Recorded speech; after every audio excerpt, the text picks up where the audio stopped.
দুর্গাপুজো বা কালী পুজো নয়, গ্রামের মানুষের কাছে রথযাত্রা মানেই উৎসবের আমেজ। দীর্ঘদিনের ঐতিহ্য মেনেই রথযাত্রা উৎসব ঘিরে প্রস্তুতি শুরু হয়েছে খড়গ্রামের গয়েশপুর গ্রামে। গ্রামবাসীদের দাবি ২০০ বছরেরও বেশি সময় ধরে হয়ে আসছে এই গয়েশপুরের রথ। আগে মাটির দেওয়াল, টিনের চালেও মন্দির থাকলে কয়েক বছর আগে সংস্কার করা হয়েছে মন্দির, তৈরি হয়েছে নতুন কাঠের রথ।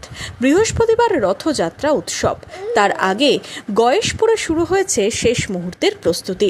এই রথটা বলেন কিনা বহু বছরের পুরনো, নাকি এই গ্রামের যখন রাজাদের পরিবেশ ছিল তখন সেই সময় প্রায় 200 থেকে 250 কি তার অধিক বছর পুরনো হতে পারে।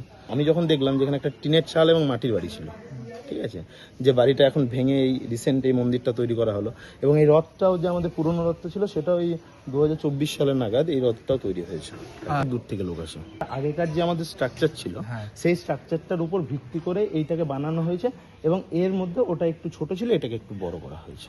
এই রথটা যখন আজকে এই যে বিরাট সুবিশাল মন্দির, সেই মন্দিরটা সে আমলে ছিল না। তখন তো পাকার কনস্ট্রাকশন ছিল না, তখন একটা মাটির দেওয়ালের ঘর ছিল, উপরে টিনের ছাউনি। তারপর কিছু ভগ্নাবশেষ রথের পড়েছিল, বহু পুরাতন প্রাচীন।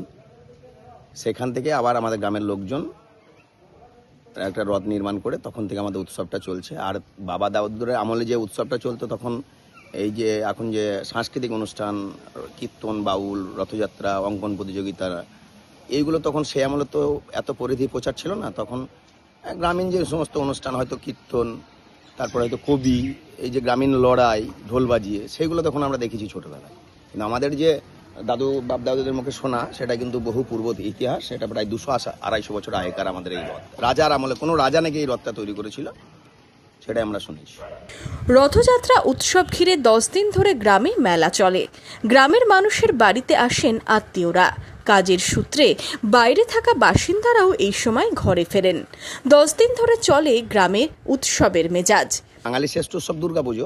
আমাদের গ্রামে দুর্গা উৎসব পালিত হয়, কিন্তু গ্রামের প্রধান উৎসব যে আমাদের গ্রাম এখন এই রথযাত্রাকে নিয়ে। এবং এইখানটায় আমাদের অনুষ্ঠান চত্বর, সামনে ময়দানে আছে আমাদের মেলার চত্বর, এবং আবাল বৃদ্ধ বনিতা সবাই আমাদের এই উৎসবটাকে এখন গ্রামের মানুষ মেনে নিয়েছে, যেটা আমাদের গ্রামের প্রধান উৎসব। রথযাত্রা অনুষ্ঠানটা আমাদের গ্রামের বলা যায় প্রধান অনুষ্ঠান।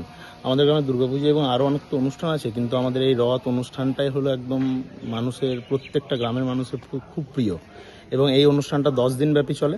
যারা অনেক তো বাইরে থেকে এই গ্রামের অনুষ্ঠানে প্রত্যেকটা বাড়িতে, যে আমাদের প্রায় আশপাশ হয়তো 1000 কি তার উপর পরিবার আছে, তা প্রত্যেকটা পরিবারে যে আত্মীয় স্বজন থাকে না, এটা বলা খুব কঠিন। প্রত্যেকটা পরিবারে আত্মীয় স্বজন থাকে, 10 দিন ব্যাপী আত্মীয় স্বজন থাকে। একদিকে মেলা, অন্যদিকে ঐতিহ্যবাহী রথের দড়িতে টান দিতে বিভিন্ন জায়গা থেকে মানুষ ভিড় জমায় গয়েশপুরে। ঐতিহ্যবাহী রথকে ঘিরে মিলন মেলার রূপ নেয় খড়গ্রামের এই গ্রাম।